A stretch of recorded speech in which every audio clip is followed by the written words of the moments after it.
Assalamu alaikum, my dear students. I hope all of you are doing well. Welcome to lecture number 6 of FBIAC HSSC 2 Computer Science Series.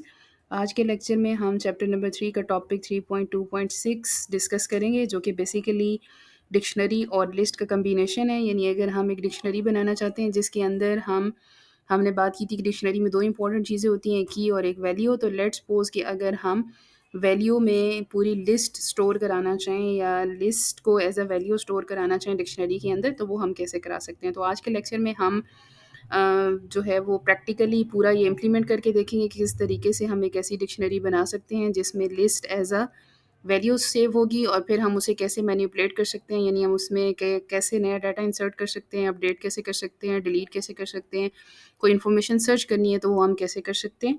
So let's move forward.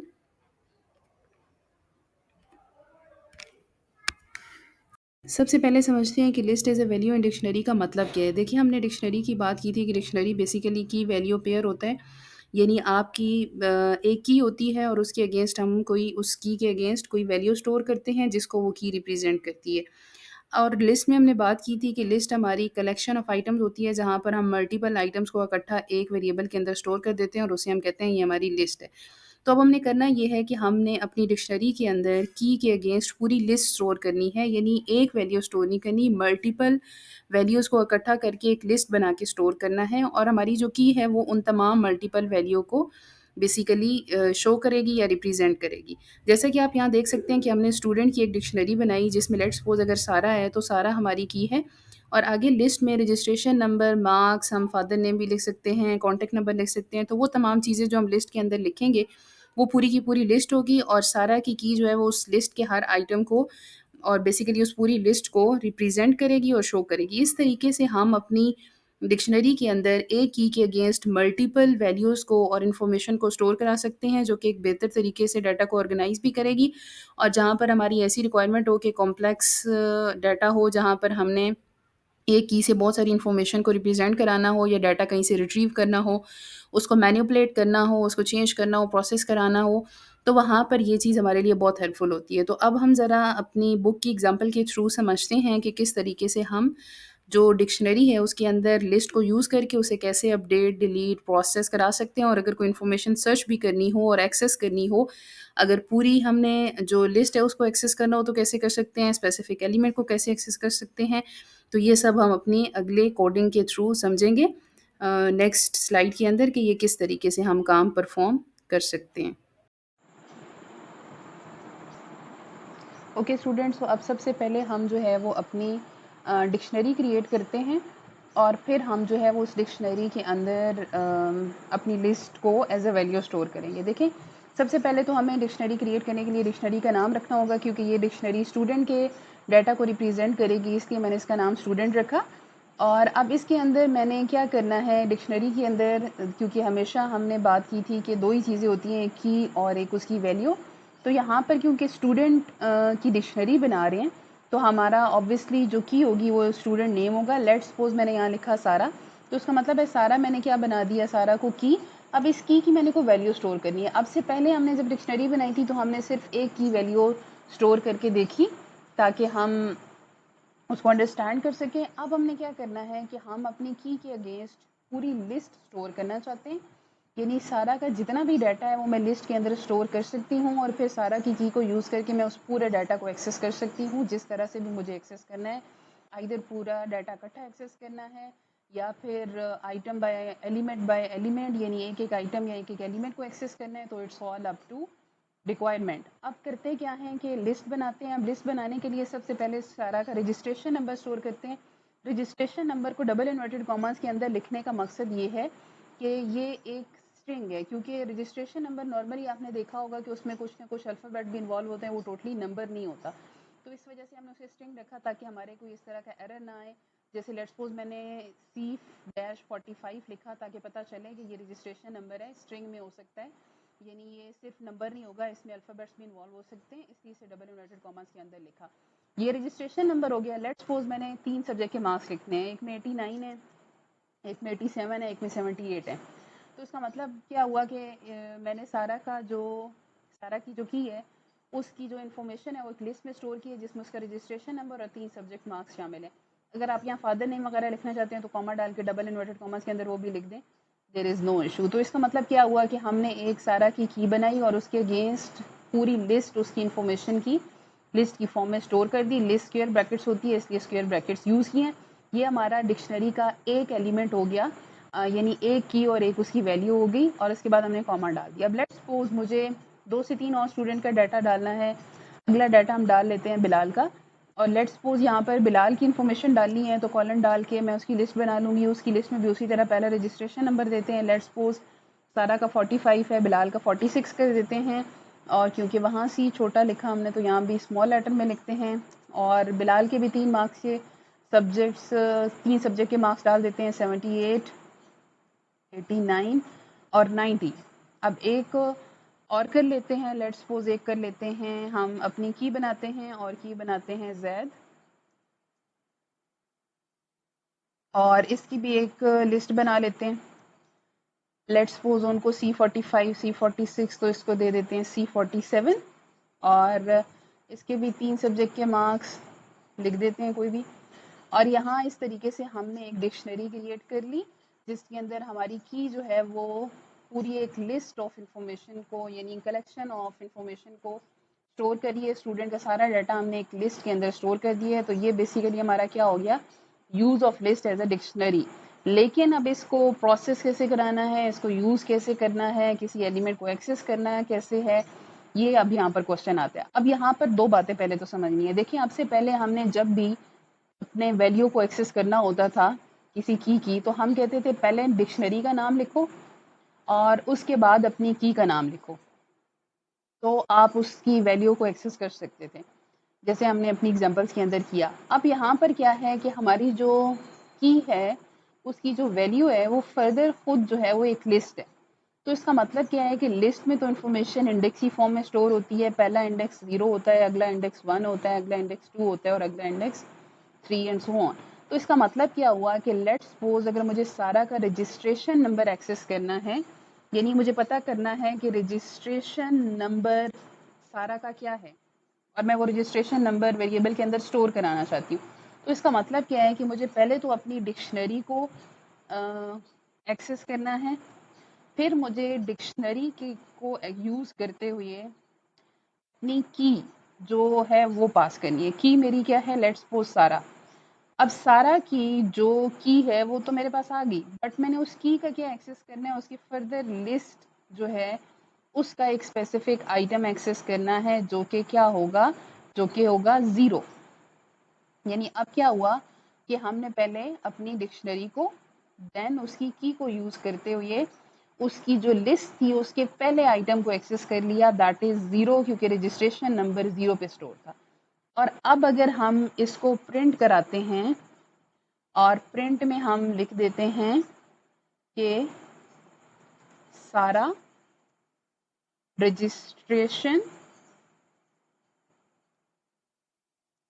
Number is, और वो हमारे पास कहाँ से आ जाएगा, हमारे registration number से। और अब एक काम करते हैं कि इसको प्रिंट आउटपुट करके यानी एग्जीक्यूट करके चेक करते हैं कि क्या ये हमें करेक्ट रजिस्ट्रेशन नंबर देता है। इसे हमें आउटपुट में देना चाहिए C-45, क्योंकि यहाँ से जो इन्फॉर्मेशन है वो हमारी रजिस्ट्रेशन नंबर के अंदर स्टोर हुई है और देन उसी के अकॉर्डिंग वो हमें आउटपुट शो कर देगा। तो आप यहाँ पर देख सकते हो कि लिखा आ गया सारा रजिस्ट्रेशन नंबर इज़, जो हमने लिखा था, और उसके बाद जो उसका रजिस्ट्रेशन नंबर था वो C-45 था, जो कि सारा का रजिस्ट्रेशन नंबर था, तो हमने उसको एक्सेस कर लिया और C-45 आ गया। अब अगर इसे अपडेट करना है तो वही बात, यही एड्रेस लिखें और इक्वल्स टू और उसको अपडेट कर दें। जैसे लेट्स सपोज मैंने सारा के ही मार्क्स अपडेट करने हैं। अब अगर मैंने सारा के मार्क्स अपडेट करने हैं, लेट्स सपोज मार्क्स अपडेट करने हैं थर्ड सब्जेक्ट के, यानी कि जो थर्ड सब्जेक्ट में उसके मार्क्स हैं 78, मुझे उन्हें अपडेट करके 90 करना है। तो मुझे एक्सेस कैसे करना है, वही पहले अपनी डिक्शनरी, देन अपनी की, और की के बाद लिस्ट का इंडेक्स। अब इंडेक्स क्या होगा, पहला क्योंकि 0 है तो टोटल हमारे पास जो एलिमेंट है 0, फिर 1, फिर 2 और फिर 3। तो इसका मतलब है कि थर्ड सब्जेक्ट का जो इंडेक्स है वो क्या होगा, 3, क्योंकि वो फोर्थ लोकेशन पे है तो 3 हो गया। उसके मार्क्स जो अपडेट करने हैं इक्वल्स टू करके और उसको मैं कर देती हूँ 89। पहले वो क्या थे, मेरे ख्याल में हमारे 87, हाँ 78 थे, अब 89 कर दिए। और यहाँ पर हम दोबारा से जो है वो इसको कॉपी कर लेते हैं ताकि हमें दोबारा टाइप ना करना पड़े। और यहाँ पर लिख देते हैं सारा third subject updated marks are.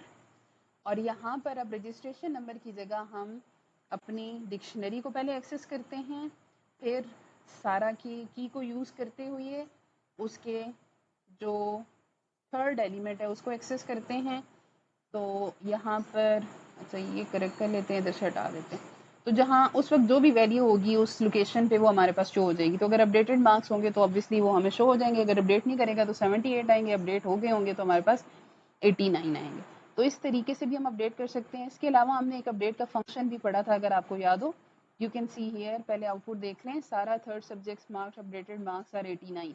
इसका मतलब है कि सारा के मार्क्स अपडेट हो गए। तो इस तरीके से हम स्पेसिफिक स्टूडेंट के डाटा को जो है वो एक्सेस कर सकते हैं। बस बेसिकली आपने माइंड में क्या रखना है, पहले डिक्शनरी को एक्सेस करो, डिक्शनरी के बाद की तो हमें पास करनी ही करनी है। फिर क्योंकि ये लिस्ट है, लिस्ट में हर चीज़ इंडेक्स से होती है, तो आपने देखना है जिसको आपने एक्सेस करना है वो किस इंडेक्स पे, जिस इंडेक्स पे उसके अकॉर्डिंग उसको जो है वो आप एक्सेस कर लो और उसका इंडेक्स दो, उसके अकॉर्डिंग उसको जो आप अपडेट कराना है, प्रोसेस कराना है, जिस तरह से कराना है कर सकते हो। अब हम ये समझते हैं कि हमने डिक्शनरी तो बना ली। अब लेट्स सपोज हमारे कोई नए स्टूडेंट आते हैं और हमने उन्हें डिक्शनरी के अंदर ऐड करना है, तो हम कैसे ऐड कर सकते हैं? हम दो तरीके डिस्कस करेंगे, पहले बुक वाला और फिर एक जो हमने अपडेट का फंक्शन पढ़ा था जो हमने डिक्शनरी के अंदर डिस्कस किया था। दोनों के थ्रू करके दोनों को यूज़ करके दोनों के थ्रू हम नया स्टूडेंट का डाटा ऐड करके देखेंगे कि क्या वो प्रॉपरली ऐड होता है या नहीं। अब सबसे पहले तो हमें क्या करना है कि हमें सबसे पहले अपने जो है वो एलिमेंट को, यानी नए एक स्टूडेंट का इंफॉर्मेशन ऐड करनी है। उसके लिए सबसे पहले तो हम एक्सेस करेंगे अपनी डिक्शनरी को। डिक्शनरी का नाम स्टूडेंट है, स्टूडेंट कर दिया। अब उसको क्योंकि यहाँ हमने सारे काम करने होते हैं कीज़ पे, तो नए स्टूडेंट का डाटा है तो नई की प्रोवाइड करनी पड़ेगी। नेक्स्ट की का नाम रख लेते हैं, लेट्स सपोज आयशा हमारी न्यू स्टूडेंट है, उनका डाटा हमने ऐड करना है। हम डाटा कैसे दे सकते हैं, उसकी पूरी लिस्ट प्रोवाइड करनी है। क्योंकि ये न्यू स्टूडेंट है, इनको C48 का रजिस्ट्रेशन नंबर दे देते हैं और नंबर लिख देते हैं 89, 87, 90। ये हमारा एक तरीका हो गया, यानी हमने आयशा को ऐड कर लिया अपनी स्टूडेंट की डिक्शनरी के अंदर। दूसरा तरीका क्या है कि हम अपनी डिक्शनरी के अंदर अपडेट के फंक्शन को यूज़ करते हुए अपने डाटा को ऐड कर दें। वहाँ भी हम इसी तरह सिंपली अपनी की देंगे, लेट्स सपोज की देते हैं अज़का, और अज़का का डाटा मैंने ऐड करना है तो उसको पूरी लिस्ट प्रोवाइड करनी होगी। अज़का न्यू स्टूडेंट हैं तो इनका 49 रख लेते हैं और रजिस्ट्रेशन नंबर, और नंबर कुछ भी डाल देते हैं 89, 90, 87, राइट। अब ये दो तरीके हैं जिसके थ्रू हमने एक आयशा का नए स्टूडेंट की इंफॉर्मेशन ऐड की और एक अज़का की ऐड की, और हमने अपनी पूरी list as a value pass की और वो हमने ऐड कर दी। अब हमें पता कैसे चलेगा कि वो ऐड हुई या नहीं? तो क्यों ना हम अपनी डिक्शनरी को प्रिंट करा के देख लें। तो जब डिक्शनरी प्रिंट होगी तो ऑटोमेटिकली पता चल जाएगा कि हमारे स्टूडेंट का डाटा ऐड हुआ या फिर नहीं हुआ। अब उसको प्रिंट कराने के लिए हमने डिस्कस किया था कि हम अपना फॉर लूप लगाते हैं और दो चीज़ें यूज़ करते हैं, की और एक वैल्यू। और की और वैल्यू आती कहाँ से है? हम अपनी डिक्शनरी का नाम डॉट आइटम्स का फंक्शन है वो यूज़ कर सकते हैं। आइटम्स का फंक्शन हमें एक एक आइटम यानी एक एक एलिमेंट अलग से प्रोवाइड करता है और उसमें हम की और वैल्यू को अलग से एक्सेस कर सकते हैं। लेट्स सपोज इस लूप के अंदर मैं प्रिंट कराना चाहती हूँ। प्रिंट मुझे कैसे कराना है? लेट्स सपोज प्रिंट की स्टेटमेंट के अंदर फॉर्मेटिंग स्ट्रिंग यूज़ कर लेते हैं, ये ज़्यादा बेहतर है। फॉर्मेटिंग स्ट्रिंग के अंदर सबसे पहले क्या लिखा आएगा जी?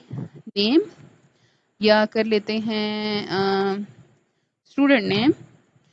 जो स्टूडेंट नेम है वो आएगा कहाँ से? वो की से, क्योंकि की हमारी जो होगी वो हमें देगी। यहाँ की मैंने नाम सिर्फ इसलिए रखा ताकि आपको पता चले कि ये की को रिप्रेजेंट कर, और ये वैल्यू को आपकी मर्जी है की जगह नेम लिख लो, वैल्यू की जगह लिस्ट आइटम रख लो, इट डजेंट मैटर, आपकी मर्जी है। सो यहाँ पर हमने सबसे पहले क्या प्रिंट करा लिया कि की प्रिंट करा ली। की तो प्रिंट हो गई, अब हमें क्या प्रिंट कराना है? अब हमें प्रिंट कराना है अपना रजिस्ट्रेशन नंबर, राइट। अगली लाइन में हम चाहते हैं रजिस्ट्रेशन नंबर आए। वही formatting string F string use करते हैं और यहाँ पर लिखते हैं रजिस्ट्रेशन नंबर। रजिस्ट्रेशन नंबर कहाँ से आएगा? वो हमारा आएगा वैल्यू से, बट वैल्यू के इंडेक्स से। वैल्यू के किस इंडेक्स से? 0 से। यानी वैल्यू के अंदर तो पूरी की पूरी लिस्ट मौजूद है, लेकिन मुझे उसमें से सिर्फ़ उसके इंडेक्स 0 वाली चीज़ चाहिए। क्यों? क्योंकि इंडेक्स 0 पे मेरी स्टोर है रजिस्ट्रेशन नंबर।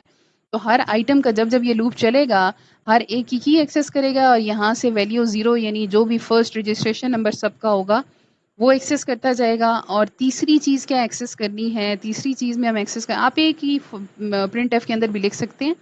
3 अलग करने का मकसद ये है कि आपको ईज़ी टू अंडरस्टैंड हो, अदरवाइज़ यही उठा के अगर उसी के आगे लिख दें तब भी बात तो वही है। क्योंकि जब ये लूप चलेगा फॉर लूप, तो इन तीनों की इंडेंटेशन सेम है, यानी ये तीनों इसकी बॉडी का पार्ट है, तो ये तीनों एग्ज़ीक्यूट होंगे। तो अगर आप ये सारी चीज़ उठा के इसके आगे भी पेस्ट कर देते हैं तब भी ये वैसे ही देगा। बस डिफ़रेंस ये है कि हर प्रिंट की लाइन अगली लाइन में आती है, तो ये अगली लाइन में नहीं फिर सारा इकट्ठा डिस्प्ले होगा। खैर चलें हम अलग-अलग करके देख लेते हैं। जिस तरह हम कर रहे हैं, पहले स्टूडेंट नेम, फिर रजिस्ट्रेशन नंबर। अच्छा, अब हमें क्या डिस्प्ले करने हैं? मार्क्स। मार्क्स ऑफ 3 सब्जेक्ट्स हैं। वो 3 सब्जेक्ट हम कैसे देंगे? हमारी मर्ज़ी, आप जिस मर्ज़ी तरह से देना चाहो। जैसे लेट्स सपोज़ पहले हम कहते हैं कि ब्रैकेट आए और ब्रैकेट के अंदर जो है वो हम वैल्यू पास करना चाह रहे हैं। और ब्रैकेट के अंदर वैल्यू कैसे पास करना चाह रहे हैं कि वैल्यू पहला कहाँ होगा? इंडेक्स नंबर 1 पे, राइट? अब लेट्स सपोज़ मैं चाहती हूँ उसके बाद जो है वो कॉमा आए। कॉमा के बाद जो है वो थोड़ी-सी स्पेस दे देते हैं और उसके बाद अपनी वैल्यू और इंडेक्स नंबर 2 कॉमा, फिर वैल्यू, अच्छा ये वैल्यू और इंडेक्स नंबर 3, राइट? और इस तरीके से ये हमारा डिस्प्ले हो जाएगा। वेट अ मिनट, यहाँ पर हमने इसको भी यूँ कर देते हैं और इसको यूँ कर देते हैं ताकि दरमियान में कॉमा भी आए। अब ये कैसे डिस्प्ले करेगा? पहले ये सारा डिस्प्ले करेगा, ये ब्रैकेट डिस्प्ले करेगा, फिर यहाँ दरमियान में जो वैल्यू होगी वो प्रिंट होगी, फिर कॉमा प्रिंट होगा, फिर वैल्यू 2 यानी दूसरे मार्क्स, फिर थर्ड सब्जेक्ट के मार्क्स, और इस तरीके से हमारी वैल्यू प्रिंट हो जाएगी। अब इसको एग्जीक्यूट करके देखते हैं कि क्या हमारी वैल्यूज़ ऐड हुई और क्या ये प्रॉपर्ली काम कर रहे हैं या नहीं कर रहा। Let's check the output. Okay, so finally output is here और हमारी आउटपुट ठीक है। पहले आप देखें, पहले सब्जेक्ट स्टूडेंट नेम आया सारा, registration number, marks of 3 subject, Bilal C46, Bilal के मार्क्स। और एट द एंड अगर हम जाएं तो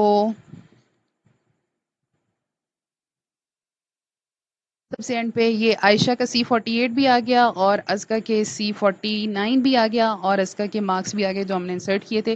तो इसका मतलब है कि हमारे दोनों तरीक़ों से, यानी दोनों मेथड से हमने प्रॉपर्ली डाटा इंसर्ट कर लिया और इस तरीके से हमने डिस्प्ले भी कर लिया कि हमारे हर एक जो की है, यानी स्टूडेंट नेम और उसकी जो वैल्यू थी उसको भी हमने एक्सेस करके प्रिंट करा लिया। सो इस तरीके से हम लिस्ट को डिक्शनरी के अंदर यूज़ कर सकते हैं एज अ वैल्यू। ओके, तो अब आपकी एक एक्टिविटी डिस्कस करते हैं जो कि इंतहाई आसान है।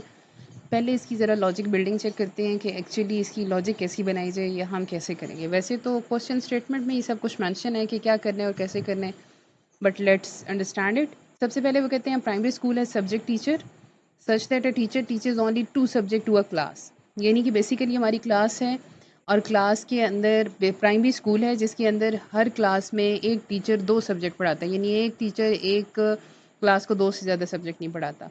और अज्यूम ये करना है कि हर क्लास 8 सब्जेक्ट पढ़ती है टोटल, यानी बेसिकली अगर हर क्लास 8 पढ़ती है और एक टीचर 2 सब्जेक्ट पढ़ा रहा है तो बेसिकली क्लास के जो टीचर हो गए टोटल वो 4 हो गए, यानी एक क्लास को 4 टीचर पढ़ाते हैं, 2 सब्जेक्ट करके टोटल 8। वो कहते हैं आपने प्रोग्राम लिखना है और list as a value in dictionary, यानी बेसिकली हमने डिक्शनरी बनानी है और उसके अंदर जो है वो लिस्ट एज अ वैल्यू रखनी है। क्लास जो है वो आपकी की होगी और रिस्पेक्टिव टीचर्स जो हैं वो वैल्यू होंगे। यानी जैसे लेट्स सपोज मैं कहूँ कि क्लास 1 है और क्लास 1 के अंदर जो है वो 4 टीचर्स होंगे, रेंडमली XYZ कर लेते हैं, ABC कर लेते हैं। तो उसका मतलब क्या हुआ कि ABCD लेट्स सपोज, या नाम रख लेते हैं कुछ भी नाम रैंडमली, सना, सर आमिर, कुछ इस तरह से।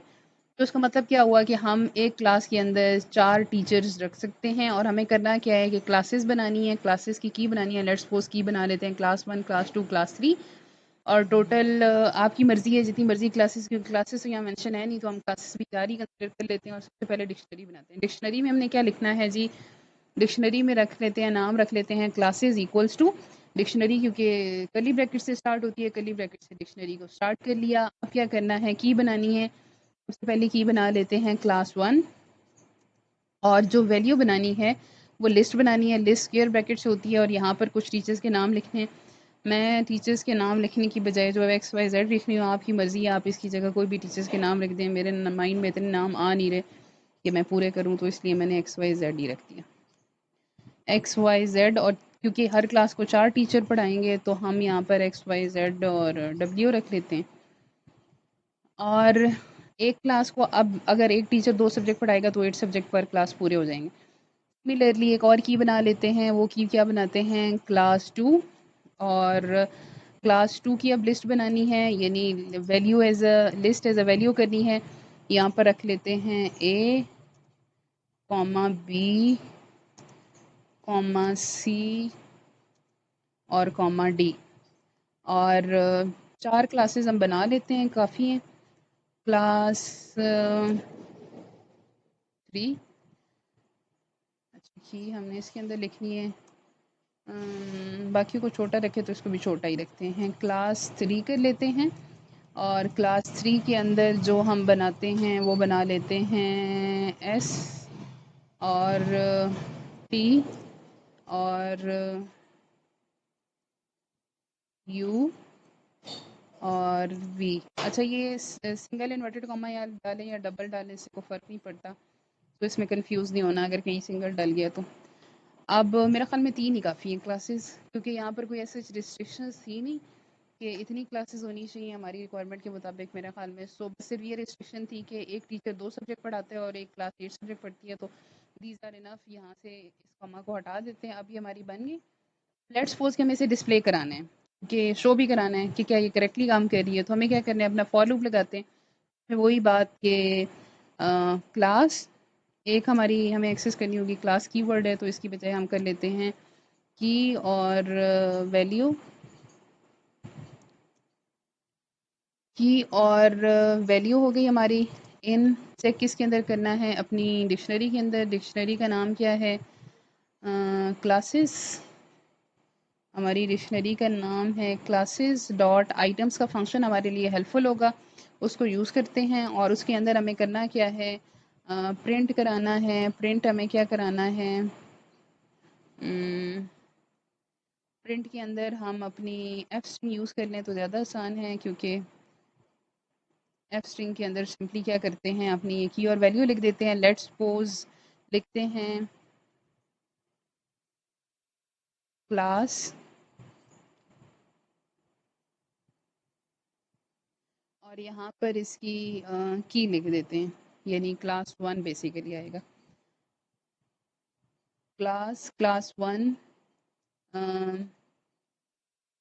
टीचर्स आर, और टीचर्स कौन से होंगे, वैल्यू। तो बस वो वैल्यू ऑटोमेटिकली उठा के पूरी की पूरी टीचर्स को यहाँ शो करा देगा, बजाय इसके कि एक एक को एक्सेस करें, XYZ W। पूरी वैल्यू हमने यहाँ पास की कर दी तो वो ऑटोमेटिकली पूरी लिस्ट को यहाँ डिस्प्ले करा देगा। तो मेरे ख्याल में ये ज़्यादा आसान है, बजाय इसके कि एक एलिमेंट को एक्सेस करें। इसको रन करके चेक करते हैं कि क्या ये हमें करेक्ट आउटपुट देता है। बेसिकली ये करेगा क्या, लूप आइटम्स हमें एक एक आइटम करके प्रोवाइड कर देगा पूरा, और एक एक आइटम का हम की और वैल्यू को हर दफ़ा, यानी हर लूप की आइट्रेशन में हम एक की और एक वैल्यू, यानी फर्स्ट टाइम इसको एक्सेस करेंगे और इसकी वैल्यू को एक्सेस करेंगे। अगली दफ़ा जब लूप रन होगा तो इसको और इसको एक्सेस करेंगे। अगली दफ़ा जब लूप रन होगा तो इसको और एक्सेस करेंगे। और इस तरीके से हम डिस्प्ले करा देंगे। इसको रन करके चेक करते हैं कि क्या ये हमें करेक्ट आउटपुट देता है। और बस ये सिंपल सा सोल्यूशन है, यानी सिंपली आपने लॉजिक समझनी थी। क्लास का नाम कुछ भी रख सकते हैं, मैंने क्लास 1 2 3 रखा। आप जो की रखना चाहें रख लें, और उसके बाद टीचर्स के नाम आप कुछ भी यहाँ रख सकते हैं। लेट्स सपोज आयशा, सना, रामेर, कुछ भी इसी तरह जिस तरह आप रखना चाहें। सो यू कैन सी कि हमने पहले डिक्शनरी बनाई और उसके बाद हमने की और वैल्यू को एक्सेस किया। तो हर एक में क्लास, क्योंकि मैंने खुद लिखा था ये वाला क्लास, और उसके बाद जो है वो ये की थी, क्योंकि ये कोड बन गया। तो की पहली जो थी क्लास 1, उसके बाद मैंने कॉलन डाले थे टीचर्स आर, और उसके बाद पूरी की पूरी इसने इकट्ठी शो कर दी। बजाय इसके कि मैं एक-एक एलिमेंट को एक्सेस करती, मैंने इसलिए यहाँ पर वैल्यू लिख दिया कि पूरी की पूरी लिस्ट ही डिस्प्ले कर दे, तो उसने पूरी की पूरी list as it is display कर दी। सो फर्स्ट इटरेशन में यानी फर्स्ट टाइम जब लूप ने रिपीटिशन यानी लूप ने अपनी एग्जीक्यूशन की बॉडी की, तो ये चीज़ एग्जीक्यूट हुई। सेकंड में हमें क्लास 2 मिली, थर्ड में क्लास 3 मिली और हमने तीनों को इस तरह से डिस्प्ले करा लिया। सो इस सिंपल तरीके से आप ये कर सकते हैं, सिंपल सी एक्टिविटी। बाकी अगर आपको कोई और आसान तरीका लगे तो आप वो भी कर सकते हैं। According to me this was most easiest method, जो कि आप आसानी से इसको सॉल्व कर सकते हैं। Now let's summarize today's lecture. आज के लेक्चर में बेसिकली हमने ये देखा कि किस तरीके से हम लिस्ट को यूज़ करके डिक्शनरी के अंदर अपने एक सिंगल की से मल्टीपल टाइप ऑफ वैल्यूज़ को स्टोर कर सकते हैं और शो करा सकते हैं। बेसिकली ये हमारे लिए आइडियल होता है फॉर दी प्रॉब्लम्स और रिक्वायरमेंट जिसके अंदर हमने कोई स्टूडेंट का डाटा सेव करना हो, एम्प्लॉयज़ की इन्फॉर्मेशन स्टोर करनी हो, क्लासरूम यानी क्लास और टीचर्स का, क्लासेस का जिस तरह टाइम टेबल की फॉर्म में डाटा स्टोर कराना हो या देखना हो कि किस तरीके से एफिशिएंटली मैनेज हो सकता है, या फिर इन्वेंट्री मैनेजमेंट सिस्टम जिसमें हम अपनी हर प्रोडक्ट की प्राइस स्टॉक वगैरह स्टोर कराना चाहें, तो इस तरह की रिक्वायरमेंट में हम अपनी पूरी लिस्ट को एज अ वैल्यू स्टोर करा सकते हैं जिसको एक की बेसिकली शो कराएगी। तो ये कुछ रियल लाइफ एग्जांपल्स हैं जहाँ पर हमारी लिस्ट जो है वो as a value in dictionary use होती है और हमारे लिए बेनिफिशियल है। बाकी इसके थ्रू अगर लिस्ट एज अ वैल्यू के थ्रू हम यूज़ करें डिक्शनरी के अंदर, तो हमारे पास डाटा को फाइंड करना, उसको अपडेट करना, उसको प्रॉपरली ऑर्गेनाइज फॉर्म में स्टोर करके प्रोसेस कराना हमारे लिए बहुत आसान हो जाता है। ये कुछ बेनिफिट्स हैं जो कि लिस्ट को अगर हम as a value in dictionary use करते हैं तो हमें हमारे लिए बेनिफिशियल होता है in order to meet our system और प्रोडक्ट और सॉफ्टवेयर डेवलपमेंट रिक्वायरमेंट्स जो हम बना रहे हैं। Thank you for watching and do like and subscribe my channel if you found my videos useful. And if you have any question, you can ask me in the comment section.